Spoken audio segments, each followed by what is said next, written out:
Bien, mis amados, tenemos ahora la oportunidad de disponernos para recibir la palabra del Señor. ¿Está bien?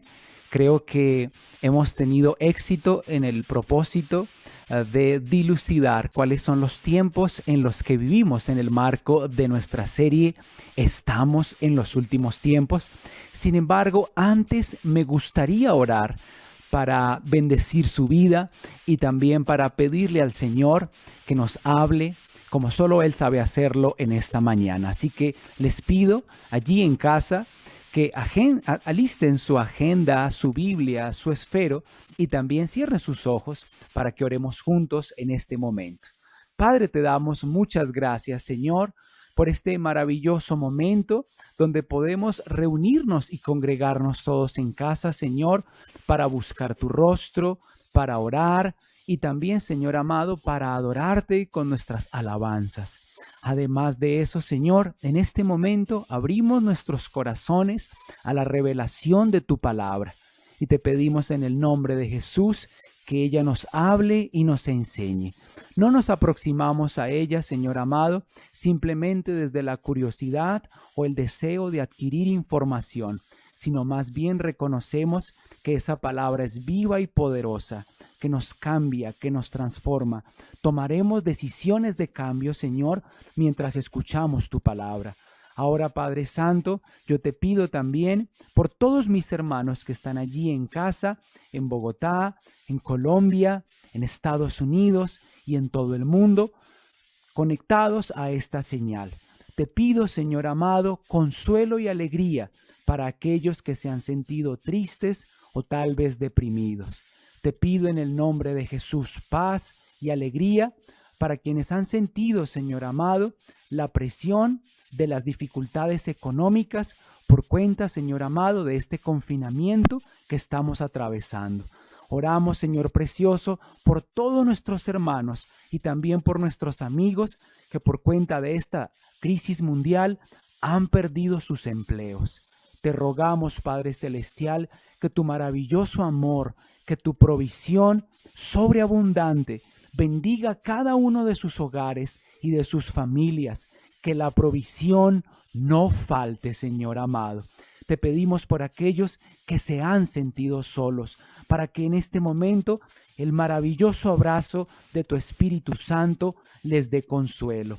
Gracias, Padre Santo, porque aunque lleguemos a carecer de muchas cosas, al haberte conocido, tenemos todo lo necesario.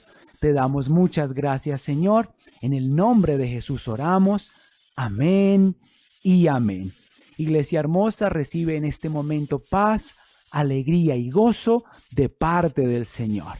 Bien, tenemos una presentación. Saben que me gusta siempre organizar una presentación para ustedes. En el marco de nuestra serie Estamos en los últimos tiempos. Hemos venido respondiendo a diferentes interrogantes relacionados con los sucesos del tiempo del fin. Y la profecía bíblica, que es amplia y extensa, nos da respuestas precisas a esos interrogantes que todos tenemos en este tiempo y mucho más de cara a las circunstancias mundiales que estamos viviendo. Permítanme compartir hoy con ustedes el tema, las señales de nuestro tiempo. Y recuerden que ustedes pueden compartir los links de esta transmisión y principalmente hacerlo llegar a personas no creyentes para que ellos también puedan entender el tiempo en el que vivimos y por medio de esta palabra acercarse al Señor.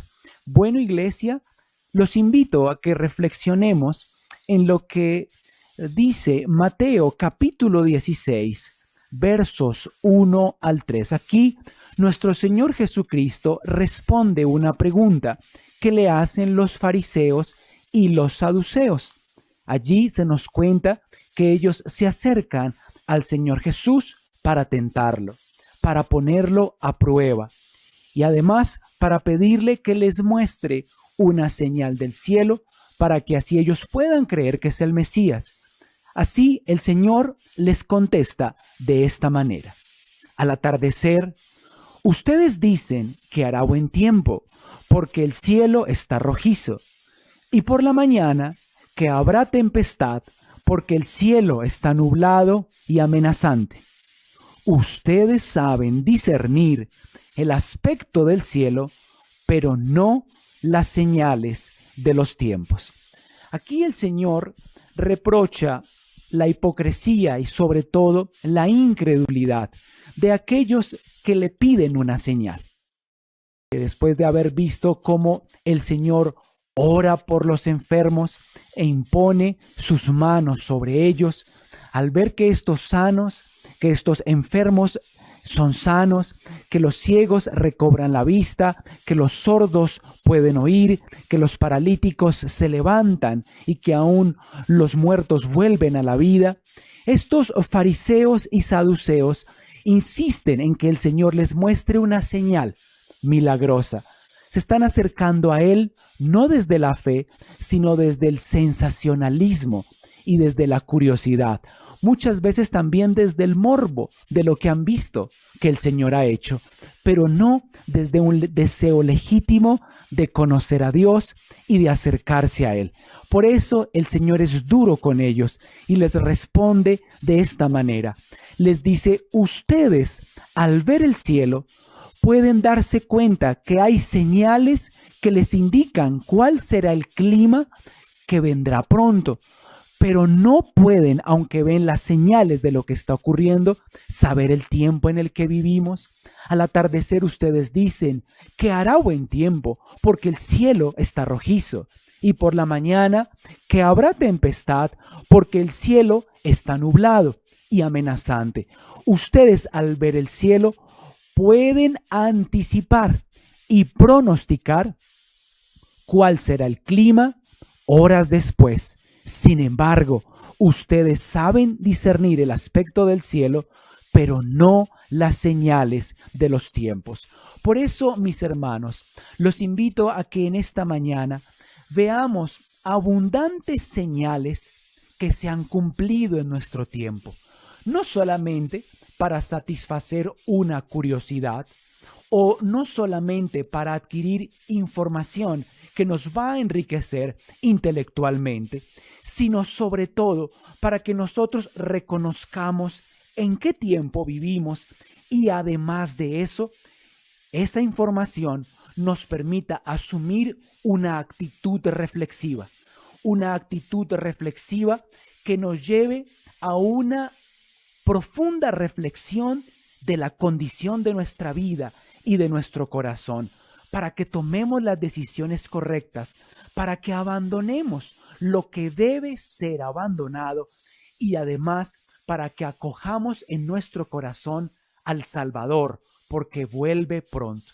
Ahora, hemos estado hablando de las señales de los tiempos y ustedes recordarán que el domingo pasado yo les compartí un esquema de las 7 grandes dispensaciones.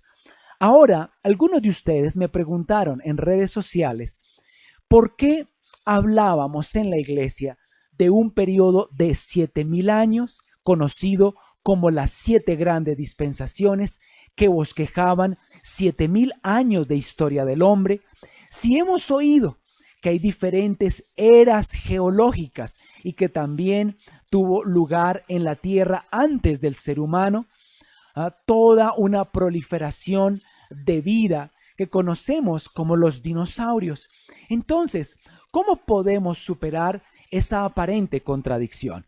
Para eso he querido compartir con ustedes en esta mañana 2 esquemas que nos darán plena claridad de cómo no entramos en una contradicción cuando hablamos de esas diferentes eras geológicas y de alrededor de 14,000 millones de años de tiempo en el que existe el universo y esos 7,000 años que bosquejamos en las grandes dispensaciones.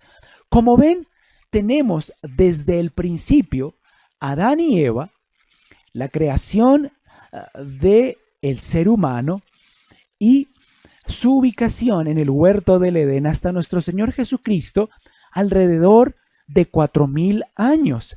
Sin embargo, mucho tiempo atrás, el Señor creó el universo, el Señor mucho tiempo atrás creó el sistema solar, creó nuestro planeta y diferentes formas de vida que fueron moldeando nuestra tierra y ajustando nuestra atmósfera para que la vida humana fuera posible. Ven ustedes cómo no se contradice el relato bíblico y además de eso, mucho tiempo antes de Adán y Eva, el Señor ya venía obrando en el universo, ajustando y ensamblando todo de manera armoniosa para que pudiera tener lugar en un punto distante del universo observable, en un sistema solar distante, nuestro sistema solar, ubicado en nuestra galaxia, la Vía Láctea, un planeta capaz de albergar la vida. Ven ustedes en estos dos esquemas la separación que hay entre Génesis capítulo 1, verso 1 y Génesis capítulo 1, verso 2. ¿Qué nos dice el verso 1? En el principio creó Dios los cielos y la tierra. Y aquí voy a decir algo que tal vez sonará herético, pero que no lo es. Si nuestro Señor quiso usar una gran explosión caliente para dar origen a la materia en el universo, pues Él muy seguramente lo hizo y tal vez así ocurrió. En un instante, Él unió energía, materia, tiempo y espacio y llamó a existencia el universo. Que miles de millones de años después haya tenido lugar la vida en nuestro planeta es diferente. Vemos, por ejemplo, en Génesis capítulo 1, verso 2, que la palabra dice, y la tierra estaba desordenada y vacía. ¿Cuántos miles de millones de años transcurrieron entre Génesis 1.1 y Génesis 1.2? A fin de que encontráramos en el verso 2 una tierra desordenada y vacía.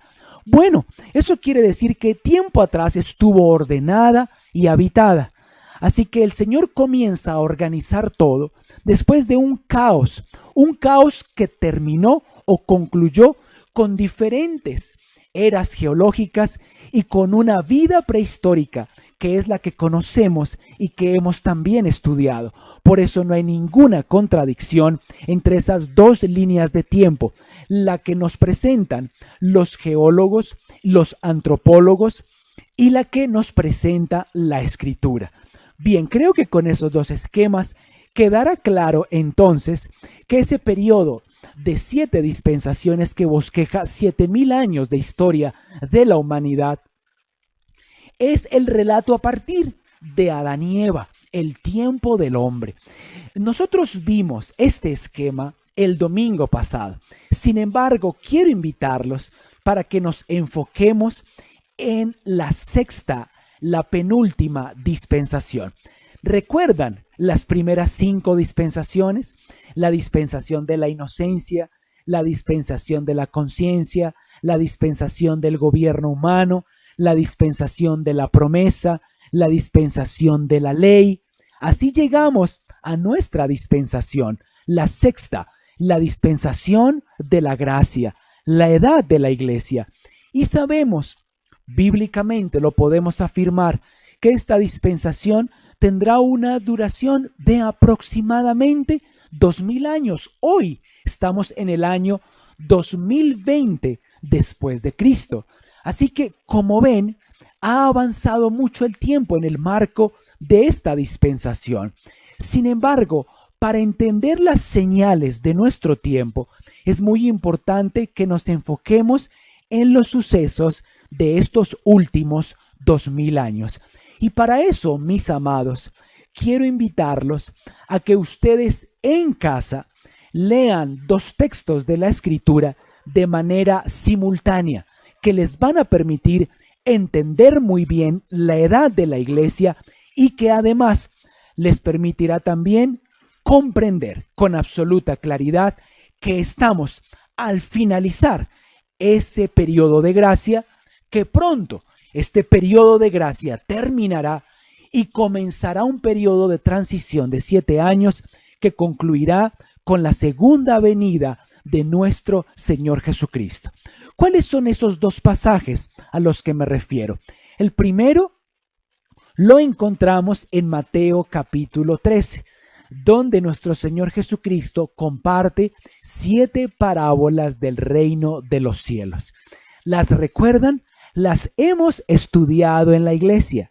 Compartiré un premio el próximo domingo a aquellos que en este mismo momento, sin mirar la escritura, me puedan regalar una lista de aquellas 7 parábolas del reino de los cielos. ¿Las recuerdan?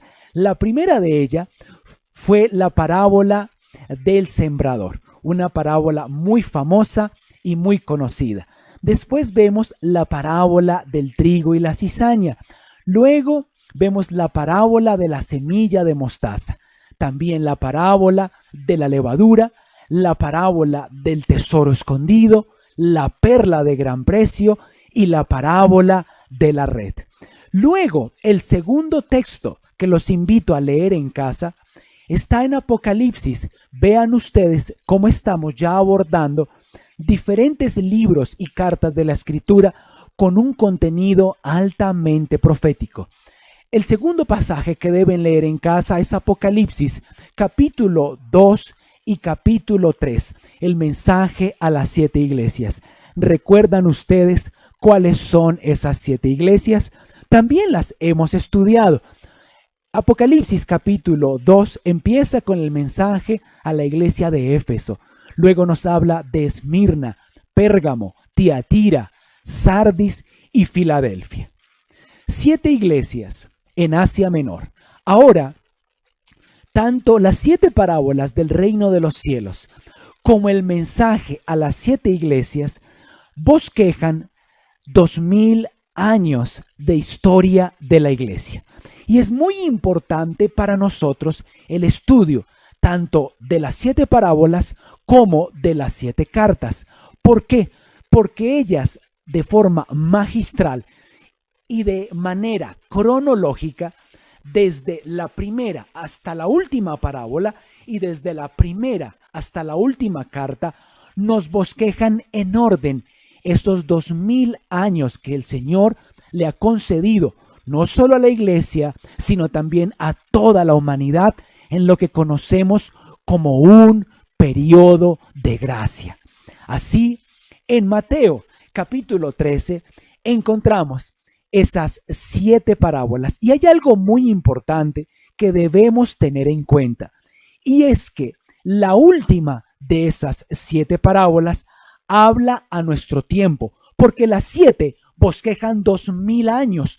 Pues si la primer parábola, la parábola del sembrador, nos habla de la primera parte de esos 2000 años, sin duda, la última, la parábola de la red, nos habla del tiempo en el que vivimos. Espero que con esta introducción ya sea mucha la curiosidad que ustedes tengan por estudiar estas 7 parábolas que encuentran en el capítulo 13 del Evangelio según San Mateo. Ahora, ¿cómo podemos interpretar estas 7 parábolas? Podemos bíblicamente afirmar que tenemos al menos 3 horizontes interpretativos diferentes para estas 7 parábolas. La primera interpretación es una interpretación primordial que nos habla del plan de Dios para Israel y la iglesia. La segunda es una interpretación práctica, donde podemos hablar del reino de Dios en la vida del creyente. Y en tercer lugar, tenemos una interpretación profética, el plan futuro de Dios para Israel y la iglesia. No olviden estos 3 horizontes de interpretación: la interpretación primordial, la interpretación práctica y la interpretación profética. ¿Por qué? Porque cuando veamos simultáneamente a las 7 parábolas del reino de los cielos, Apocalipsis capítulo 2 y capítulo 3, encontraremos un mensaje de nuestro Señor Jesucristo a 7 iglesias en Asia Menor en tiempos del apóstol Juan. Las mencionamos anteriormente. El primer mensaje es el mensaje a la iglesia de Éfeso, que sin duda fue un mensaje para aquellos primeros años y aquel primer periodo de la iglesia apostólica. Pero sin duda, el último de esos 7 mensajes, la última de esas 7 cartas, fue dirigida a nosotros, la iglesia de los últimos tiempos. De la misma manera que con las parábolas, también con las cartas encontramos 3 grandes horizontes de interpretación. Podemos hablar de las 7 iglesias en los días del apóstol Juan. La interpretación primordial. ¿Cuál será la interpretación práctica? Una aplicación a las iglesias de todos los tiempos en general. Una primera aplicación práctica. Vemos también ahora en la vida del creyente en particular, el creyente de todos los tiempos, nuevamente una aplicación práctica. Y la aplicación profética, la que discutiremos y abordaremos hoy, tanto para las parábolas como para las cartas. 7 grandes etapas en 2000 años de historia de la iglesia. Ahora quiero compartir con ustedes un esquema que recoge, sintetiza y resume todo lo que acabamos de decir. Tanto las 7 parábolas como las 7 cartas nos señalan diferentes periodos históricos de la edad de la iglesia. Estamos hablando sin duda, mis hermanos, de profecía bíblica profunda. Vemos aquí cómo podemos trazar un claro paralelo entre la primera carta y la primera parábola. Ahora ofreceremos algunas fechas que son aproximados, no son fechas exactas. Algunas tal vez sí, pero la mayoría de ellas son fechas aproximadas. Vemos entonces cómo la primera de las 7 cartas a la iglesia de Éfeso básicamente fue una carta que ofreció un mensaje para la iglesia apostólica en esos primeros años de la vida cristiana, entre el año 30 después de Cristo y aproximadamente el año 99. Y encontramos un extraordinario paralelo entre esa carta y la primera de las 7 parábolas, la parábola del sembrador. ¿La recuerdan? El sembrador salió a sembrar y una parte de la semilla cayó ¿dónde? Junto al camino. Otra parte cayó entre espinos, otra cayó entre pedregales, pero otra parte de la semilla cayó en buena tierra, en una tierra que produjo una cosecha al 30, al 60 y al 100 por uno. Esa parábola nos habla de 4 tipos diferentes de corazones. Corazones completamente cerrados a la palabra, corazones donde la palabra, la semilla de la palabra cae y empieza a crecer y a germinar, pero muy pronto los espinos o las piedras obstaculizan el crecimiento de esa semilla. Pero vemos también que hay corazones receptivos a la misma, donde ella puede crecer con libertad. Bueno, ese es el periodo de la iglesia apostólica, donde el mensaje de salvación, la buena nueva de Dios en Cristo Jesús, comenzó a ser predicada. ¿Ven ustedes el asombroso paralelo? E incluso es en esa carta, la primera carta a las iglesias de Éfeso, donde leemos que el Señor reprocha a esa iglesia que ha perdido su primer amor. Vemos también así en la parábola del sembrador, como muchos creen, aceptan el mensaje y se enamoran del Señor, pero con el paso del tiempo, su fervor por Cristo se va atenuando y su fe se va diluyendo en el marco de los afanes de la vida y también en el marco de las ocupaciones, las diversiones y las preocupaciones. Así, con todas las parábolas y con todas las cartas, podemos establecer un paralelo. Esmirna, que cubre un periodo aproximado de entre el año 100 al 312 después de Cristo, nos habla de esa iglesia perseguida y nos recuerda la parábola del trigo y la cizaña. Ahora, en tercer lugar, vemos la iglesia casada, la iglesia y el Estado fusionadas. podemos ver que cubre aproximadamente un periodo entre el 330, del 313 al 590 después de Cristo. Recordarán ustedes que este periodo inicia con Constantino y el edicto de Milán. Vemos también en este periodo un asombroso paralelo con la parábola de la semilla de mostaza. La cuarta carta a Tiatira puede cubrir aproximadamente un lapso de casi que 1000 años, desde el 591 al 1517, la iglesia medieval. Y vemos el paralelo que esta carta tiene y el periodo de tiempo que cubre con la parábola de la levadura. Vamos a Sardis y vemos que cubre aproximadamente de 1518 a 1750 después de Cristo, que representa la iglesia de la Reforma y tiene un gran paralelo con la parábola del tesoro escondido. Vemos la iglesia fiel.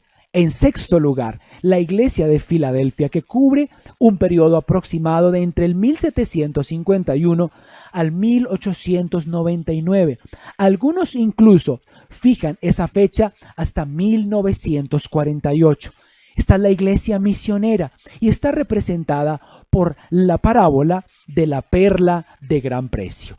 Y por último, la última carta y la última parábola es la carta de la Odisea, que cubre el periodo de tiempo desde el año 1900 hasta el final del periodo de gracia, el rapto de la iglesia. Y al mismo tiempo vemos que encaja perfectamente con lo revelado en la parábola de la red.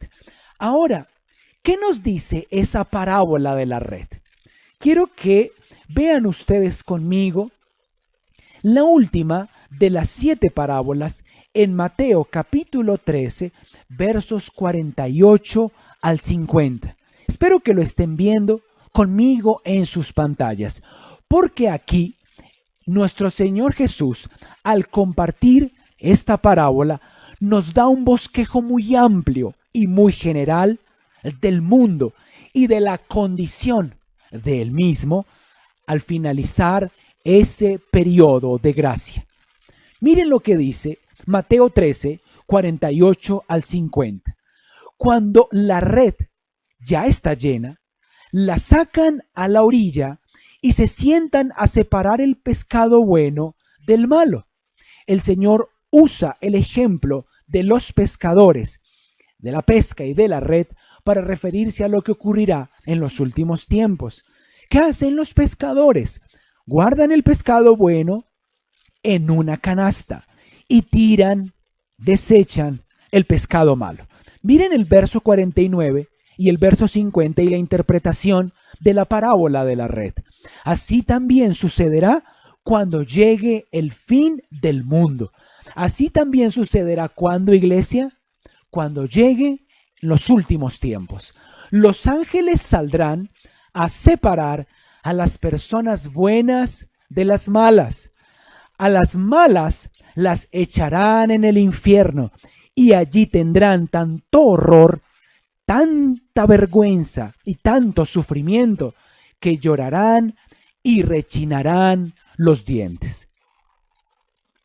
Ahora, mis hermanos, un mensaje como este, sin duda, no es un mensaje popular. ¿Por qué? Porque el Señor está haciendo una clara distinción entre los justos y los impíos, entre la gente buena y la gente mala, entre los santos y los perversos. Y a muchas personas no les gusta esto porque les da cierto sabor a discriminación. Pero saben, discriminar es escoger separando entre cosas diferentes, nada más. Y el Señor nos dice que Él sabe muy bien quiénes son suyos, quiénes tienen un corazón limpio y quiénes no. Y también la Biblia nos habla de un cielo y de un infierno. Por eso pasajes como estos no son pasajes muy predicados y no son pasajes muy populares, pero en este tiempo deben ser pasajes predicados. Vemos que el Señor habla no solamente del cielo, sino también del infierno, y nos dice que este lugar será el destino eterno de aquellas personas que en vida le dieron la espalda a Dios. Y dice la Biblia que allí tendrán tanto horror que llorarán y rechinarán sus dientes. Ahora, este es un mensaje general para el mundo que incluye a personas buenas y malas, pero dirán algunos, bueno, pastor, tal vez el mensaje a las iglesias sea un mensaje más alentador. Tal vez el último de los 7 mensajes, el mensaje a la iglesia de Laodicea, sea un mensaje mucho más optimista, porque estará dirigido a la iglesia en particular. Vemos esta carta en Apocalipsis capítulo 3, versos 15 y 16. Veamos lo que dice. El Señor le dice a la iglesia de este tiempo, le dice a ustedes y me dice a mí, nos dice a nosotros, conozco tus obras, sé que no eres ni frío ni caliente. Ojalá fueras lo uno o lo otro. Por tanto, como no eres ni frío ni caliente, sino tibio, estoy por vomitarte de mi boca. Lo que el Señor está diciendo es, has querido agradar al mundo y has querido agradarme a mí. Has sido frío con los que están fríos en el mundo y has querido mantenerte caliente con los que me buscan y me aman en la iglesia. Has querido reconciliar lo irreconciliable. Has querido disfrutar de los placeres del mundo, de la inmoralidad sexual. Has querido disfrutar del hedonismo y materialismo propio de la cultura postmoderna. Pero también te has acercado a mí, te has congregado en la iglesia, has orado, has cantado, has escuchado mi palabra. Pero tu cambio y tu transformación no han sido completas. Has querido armonizar tu tiempo, has querido armonizar tus amistades, has querido armonizar tus gustos e incluso tus prácticas ocultas con una fe que demanda absoluto arrepentimiento. No es posible, mis hermanos, reconciliar lo irreconciliable. Aquí el Señor es duro también con la iglesia y le dice, por cuanto no eres frío, o sea, totalmente apartado de mí, ni caliente, esto es, totalmente consagrado y en fervor por mi palabra y por la búsqueda de mi presencia, eres tibio y por lo tanto te vomitaré de mi boca. Como médico veterinario puedo decirles que aquellas cosas que se vomitan y que se expulsan del cuerpo son cosas que están dentro del cuerpo, pero la intoxican, pero le hacen daño, lo lastiman. Por eso el cuerpo debe activar un mecanismo de defensa para expulsar esos contenidos que están dentro del cuerpo, pero que lo enferman, que lo contaminan, que lo intoxican, que deben ser expulsados. Por eso el Señor usa esta ilustración para decir, los vomitaré de mi boca. Qué palabras, mis hermanos, tan profundas comparte el Señor, que hacen que pensemos en cuál es realmente nuestro estado en este tiempo. Noten que el Señor es duro con el mundo, pero no es indulgente con la iglesia, porque tanto la última de las 7 cartas como la última de las 7 parábolas revelan que estando en los tiempos del fin, muchos, mis hermanos, no tendrán una fe sincera. Muchos no tendrán una fe real. Muchos tendrán una apariencia de religiosidad, pero con su conducta y con su manera de vivir negarán la eficacia de la misma. Esto nos dice que necesitamos de todo corazón volvernos a Dios, tanto incrédulos como creyentes, porque sin duda alguna llega el tiempo donde el Señor hará distinción entre los peces buenos y malos, donde el Señor hará distinción entre el trigo y la mala hierba, entre el trigo y la cizaña. Por eso, mis hermanos, es que la Biblia dice que nosotros cuidamos nuestra salvación con temor y temblor. Sé que son palabras no tan motivantes, pero sin duda son palabras que nos confrontan. Están en la Biblia y debemos oírlas en un tiempo como este. Así que me dirán algunos: pastor, ¿qué podemos hacer? En Apocalipsis capítulo 3, verso 19, nuestro Señor nos recuerda que nos confronta porque nos ama y nos dice: yo reprendo y disciplino a todos los que amo. Es porque el Señor te ama que hoy te está hablando de esta manera. Mis padres son padres maravillosos y yo sin duda puedo reconocer que me amaron y que me aman todavía. Y digo me amaron porque fui muy disciplinado desde niño. Ellos no me disciplinaban porque me odiaran, no me disciplinaban porque querían que yo sufriera. No, ellos me corregían y me disciplinaban y muchas veces usaron la varita de la corrección porque me amaban, porque no querían que me torciera y me perdiera. El Señor, como un Padre amoroso, hace exactamente lo mismo. Nos dice Apocalipsis 3:19, yo reprendo. ¿Qué hace el Señor? Reprende. Yo disciplino. ¿Qué hace el Señor? Disciplina. ¿A quiénes? A todos los que ama.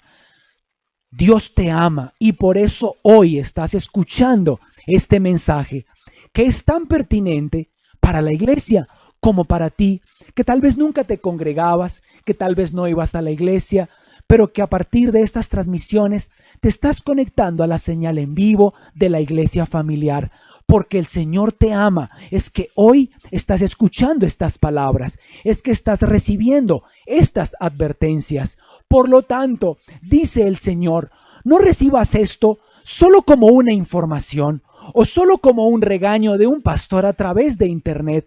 No, haz algo más, sé fervoroso y arrepiéntete. Todos necesitamos esa salvación que viene de Dios por medio de Cristo. La Biblia se refiere a esta obra gloriosa como un rescate. Quiero invitarlos a que vean conmigo este video que nos muestra la verdad de la salvación en 2 minutos y así podamos entender cómo personas de todo pueblo, lengua y nación, en Colombia, en Latinoamérica y el mundo, en Estados Unidos y Canadá, y también en Asia y en Europa, en todo el mundo, necesitan a Cristo, porque nuestras obras no pueden salvarnos. Ser buena gente o buena persona no nos servirá delante de Dios. Vean conmigo este video.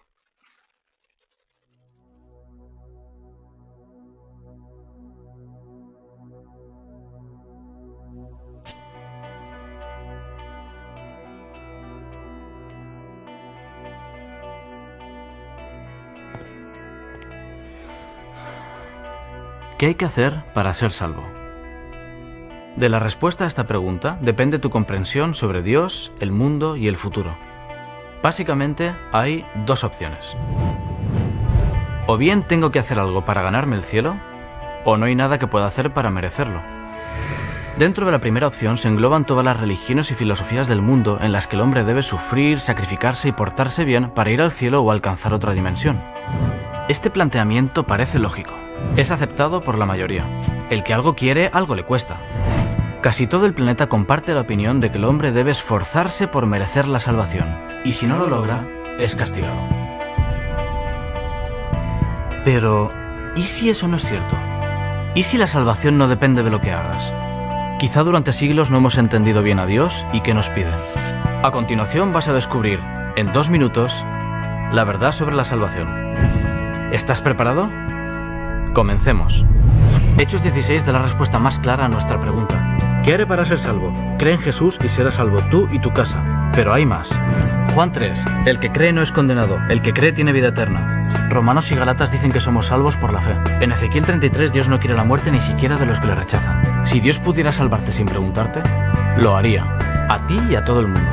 Pero no puede porque te ha creado libre. Aunque le duela, Dios no salvará a nadie que no quiera compartir con Él la eternidad. El hombre malinterpretaba la ley como un requisito que cumplir para ser salvo. Pero nunca ha sido así. La ley no te puede salvar, solo puede señalarte el ideal. En Romanos 10, el cumplimiento de la ley es el amor. Jesús dice que si amas a Dios, guarda sus mandamientos.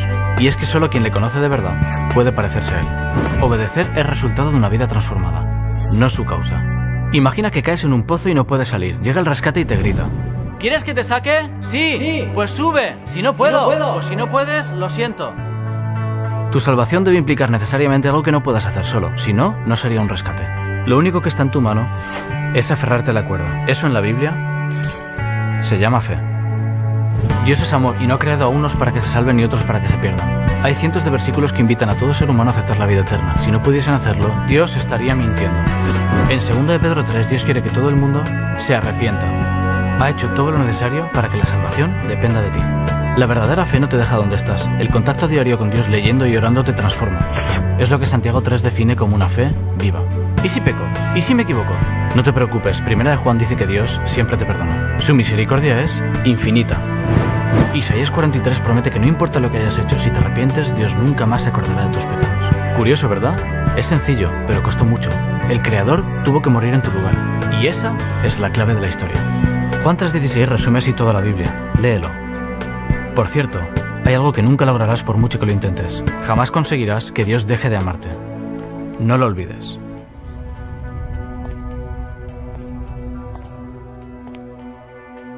Aunque la mayoría piense lo contrario, la salvación no es un premio al mérito, sino un regalo inmerecido.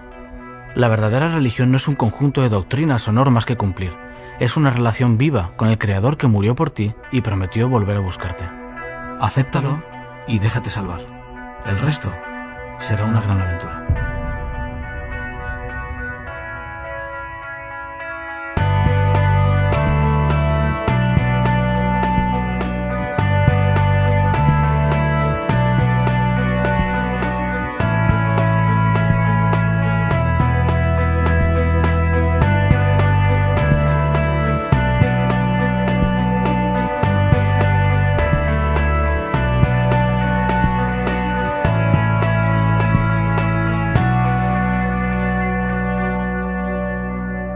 Este rescate, el rescate que Dios ofrece por medio de la persona de Jesús. Y un rescate, como bien lo acabamos de ver, implica algo que nosotros no podemos hacer. Algunos de ustedes dirán: bueno, pastor, con los temas que hemos venido escuchando, yo reconozco que hay muchas cosas en mí que deben cambiar. Reconozco que muchas cosas que hago no agradan a Dios. Y he intentado dejarlas, pero no he podido. Así que voy a trabajar en ellas y cuando pueda dejarlas, voy a acercarme a Dios, porque no me siento en este momento sincero, ni tampoco me siento honesto con Él, para buscarlo, pedirle que me perdone y luego seguir haciendo las mismas cosas que sé que no le agradan. Déjame decirte que eso es imposible. En nuestras fuerzas y en nuestra naturaleza humana es imposible dejar todas aquellas cosas que sabemos no agradan a Dios. Por eso es que primero lo recibimos por medio de la fe, lo aceptamos en nuestro corazón como nuestro Señor y Salvador. A partir de ese momento, la Biblia dice que el Espíritu de Dios viene a morar en nosotros y es el Espíritu de Dios el que nos convence de pecado, de justicia y de juicio. ¿Para qué? Para que podamos avanzar a una nueva vida, podamos corregirnos, arrepentirnos y ya no serán nuestras fuerzas, en nuestra propia voluntad o en nuestro deseo humano que podamos cambiar, sino más bien con el poder del Espíritu Santo que podremos ser personas nuevas y transformadas día a día. Esta decisión es urgente. Por eso Romanos capítulo 13, verso 11 dice: esto es aún más urgente porque ustedes saben que es muy tarde. La decisión por Cristo Jesús y consagrarnos de verdad a Él es la decisión más urgente y más importante en este tiempo, porque el tiempo se acaba. Despierten, dice el Señor, porque nuestra salvación, la suya y la mía, está ahora más cerca que cuando recién creímos. ¿Cómo podemos nosotros asegurar que realmente esa salvación está mucho más cerca y que los tiempos apremian? Permítanme compartir con ustedes las señales cumplidas en nuestro tiempo. Vemos cómo nuestro Señor Jesús en Mateo capítulo 24 nos habló de lo que Él llamó el principio de dolores y nos dijo que los últimos tiempos estarían marcados por el engaño. Abundaría el engaño. También que se levantarían algunos que se harían pasar por Él y convencerían a muchos. Falsos profetas. También nos dijo que en estos últimos tiempos la maldad se multiplicaría y que por esa razón el amor de muchos se enfriaría. Nos dijo que en el mundo iniciaría un periodo cada vez mayor de hostilidad que llegaría a degenerar en persecución para todos los creyentes del mundo, y ya lo estamos viendo en muchos lugares. Por cuenta de esa persecución, muchos se apartarían de la fe. Y también nos dijo el Señor que en los últimos tiempos habrían guerras y amenazas de conflictos y conflictos entre las naciones, hambres, terremotos y pestes. Una radiografía de lo que vivimos hoy. Y el Señor Jesús concluyó diciendo: y será predicado el evangelio del reino en todo el mundo para testimonio a todas las naciones, y entonces vendrá el fin. Hemos hablado con nuestro pastor Marco Fidel y hemos hablado en familia de cómo esta señal ha podido llegar a muchísimas más personas de lo que nunca nos hayamos imaginado. En este momento, miles de iglesias, cientos de miles de iglesias transmiten sus servicios a través de Internet. Antes, de una u otra manera, nuestra influencia estaba determinada únicamente por la predicación en los templos. Pero ahora, cada hogar, cada familia y la señal de Internet nos permite llegar a mucha gente. Así que esto se está cumpliendo. El evangelio del reino de los cielos, la buena noticia de salvación, llega cada vez a más personas por medio de esta señal. Qué importante es compartirla y qué importante es darla a conocer, no solamente a quienes están cerca de nosotros y tienen a Cristo, sino también a los que no. Además de eso, el apóstol Pablo también habló del carácter de los seres humanos en los últimos tiempos. ¿Cuál sería la manera de ser? ¿Cuáles serían las actitudes? ¿Cuáles serían los comportamientos de las personas en este último tiempo? Así, en 2 de Timoteo capítulo 3, vemos cómo hay una lista de características del ser humano en los últimos tiempos. Véanla conmigo en la pantalla. La gente tendrá amor por sí misma y por su dinero. Lo repito, la gente solo tendrá amor por sí misma y por su dinero. ¿De qué está hablando el Señor? Está hablando de narcisismo, de esa costumbre que se generaliza cada vez más en nuestros días, de personas enamoradas de sí mismas y de su imagen frente al espejo, que se cierran a todos los demás, que no salen al encuentro, ni siquiera de su propia familia, de su prójimo, mucho menos de Dios. Y además, muchos se enamorarán de su dinero, de su riqueza, de sus posesiones, y ese ídolo ocupará el primer lugar en su corazón. También amarán el placer en lugar de amar a Dios.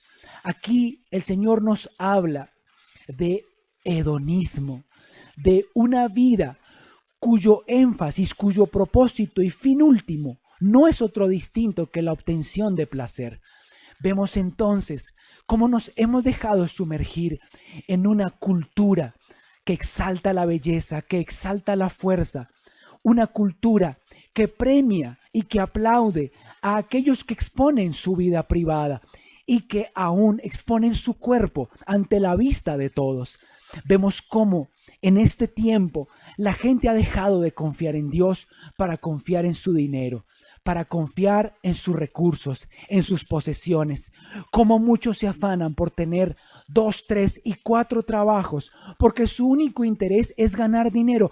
No hay nada de malo en eso. Pero lo que realmente los motiva es ir al centro comercial, es ir a las tiendas y comprar y comprar y comprar para llevar a sus casas y guardar todo lo que compran, cambiar algunas cosas y quedarse con otras. Aman lo material, aman el dinero y eso es lo que ocupa el primer lugar en su corazón. Vemos así como claramente el Señor anunció que en los últimos tiempos la gente dejaría a un lado lo esencial y lo importante y se enfocaría en las posesiones, en lo material, en el amor enfermizo por sí mismo. También vemos en 2 de Timoteo capítulo 3 que el apóstol Pablo dijo: las personas que vivan en estos últimos tiempos serán personas llenas de avaricia, vanagloriosos, soberbios, blasfemos. Además de eso, personas que no tendrán en cuenta nada sagrado, se burlarán de Dios. Vean conmigo en su pantalla, serán desobedientes a sus padres, malagradecidos. Sí que es una señal de estos últimos tiempos. Hijos que no honran, ni obedecen, ni atienden a sus padres. Se han levantado contra ellos. Incluso ya en muchos países de Europa procuran su muerte por medio de la eutanasia para heredarlos muy pronto, porque en esa mentalidad ya estorban los ancianos. Qué triste es ver que eso está pasando en nuestro mundo y que es uno de los signos y las señales de nuestro tiempo. Se nos dice también que las personas hoy no respetan nada sagrado y que tampoco tendrán afecto natural. Por eso han proliferado las prácticas sexuales antinaturales. A muchas personas no les gusta que hablemos de esto, pero la homosexualidad es una práctica sexual antinatural.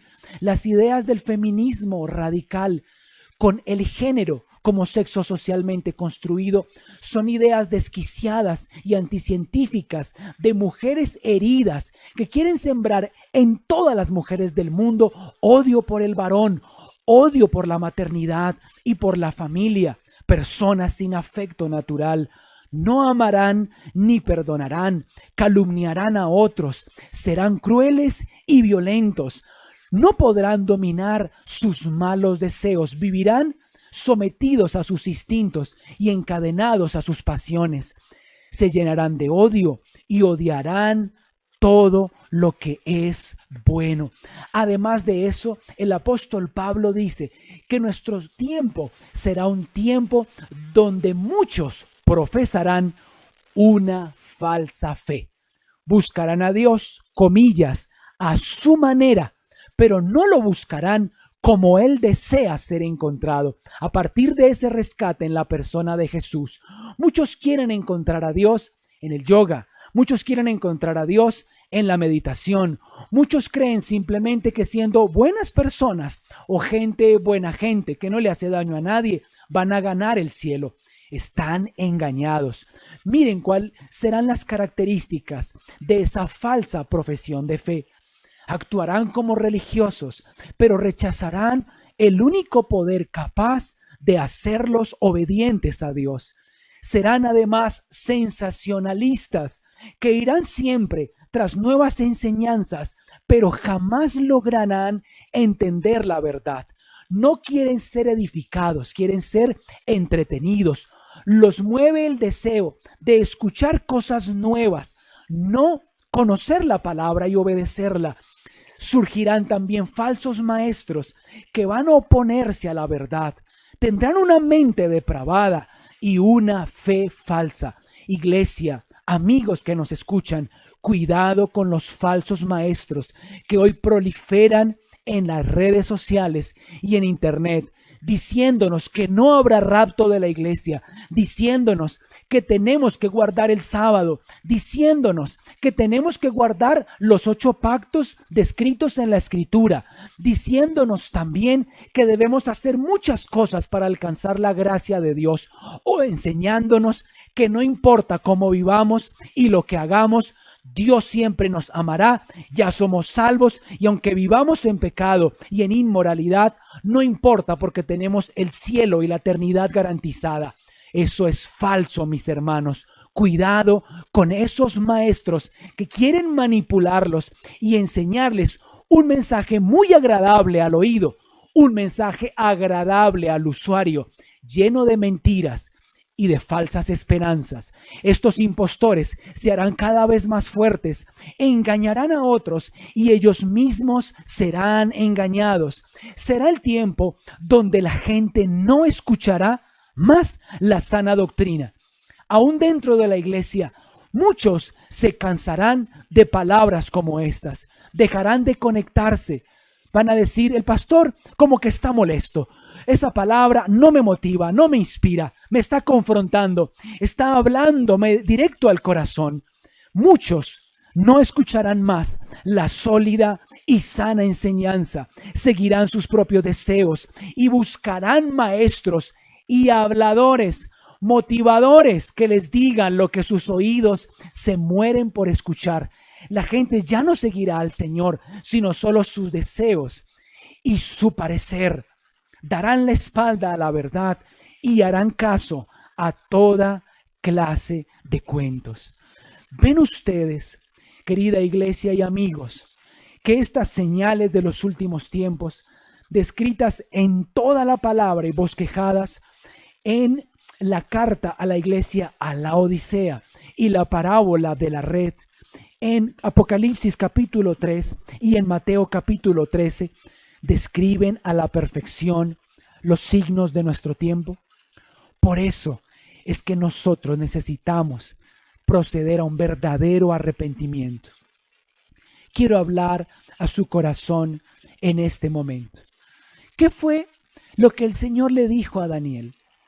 El profeta que vio unas condiciones sociales y políticas especiales propias de los tiempos del fin. En esos últimos días habrá una forma de gobierno que será mundial.